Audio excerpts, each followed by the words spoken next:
Experts say the United States is in the throes of an opioid epidemic. More than 2 million Americans have become dependent on illegal drugs and prescription painkillers. Opioids are drugs formulated to replicate the pain-reducing properties in the brain. They include both illegal painkillers such as morphine, oxycodone, hydrocodone that are prescribed by doctors for pain, as well as illegal drugs such as heroin or illicitly made fentanyl. Opioid is derived from the word opium. In 2016, more than 63,600 overdose deaths in the United States. 42,249 were involved in an opioid overdose. That's an average of 115 opioid overdose deaths a day. In 1995, OxyContin was introduced and aggressively marketed as a safer pain pill by Purdue Pharma. In May 2007, federal government brings criminal charges against Purdue Pharma for misleading OxyContin as a safer and less than addictive pain medication. In 2010, the FDA approves an abuse deterrent formulation of OxyContin, but people still find ways to abuse it. In May 2015, the DEA arrested 280 people, including 22 doctors and pharmacists, who dispensed large amounts of opioids.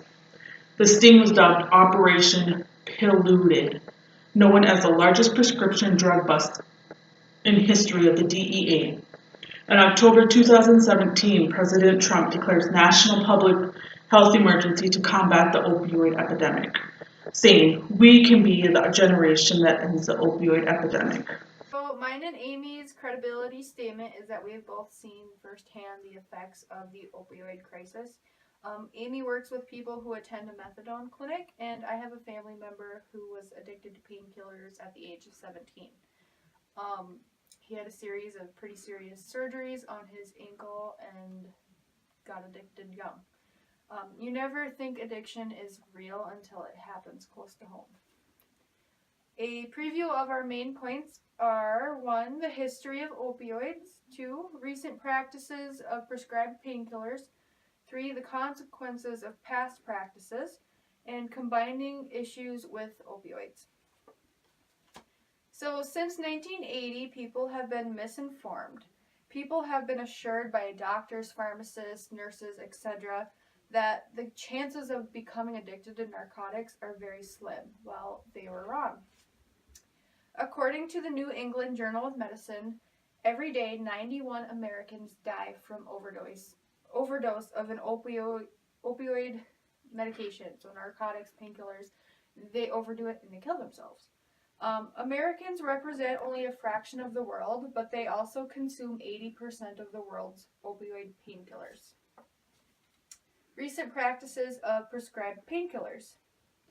In the late 90s, pharmaceutical companies reassured the medical community that patients wouldn't get addicted to these pain pills, and so providers began prescribing them more frequently to their patients. The increased prescriptions of opioids then led to the misuse of both prescription and non-prescription opioids. Soon after this outbreak, it became clear that they were very, very addictive. Devastating consequences of opioid include opioid misuse and related overdoses, as well as rising newborns experience withdrawals.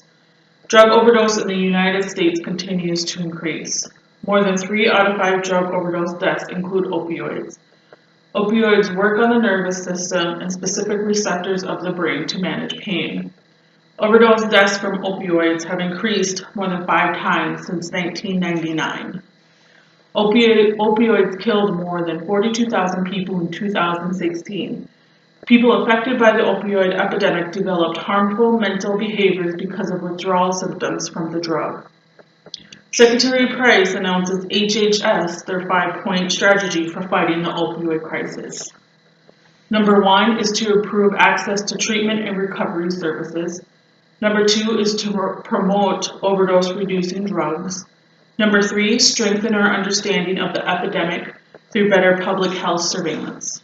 Number 4, to provide support for cutting-edge research on pain and addiction. And number 5, advancing better practices for pain management. So now that we know how the U.S. ended up in the opioid crisis, um, we'll tell how it has affected our communities and how we are combating the crisis.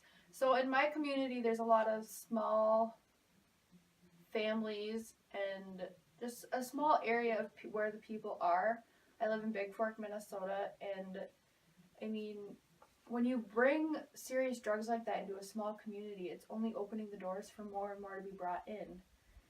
Um, so it acts like a gateway drug for so many people. And when you're in a small community, there's children seeing these adults using all these drugs and they see the consequences. And this is creating a hostile and untrustworthy environment for our town. Big Fork is combating the crisis by educating our community members about the effects of the drugs. And that's in the clinics, in the pharmacies. There's just a lot more awareness of what can happen when you do these drugs. I work in Cass Lake, Minnesota, and our methadone clinic is busy every day with people who are trying to curb their cravings and to prevent relapse. We are seeing local law enforcement crack down on people who are in possession of the illegal drugs. Our nurses carry a minimum of 4 Narcan doses when they go on home visits. Our community health care programs are working tirelessly to educate and provide resources to assist in families' recovery. So, a review of our main points. The first one was the history of opioids.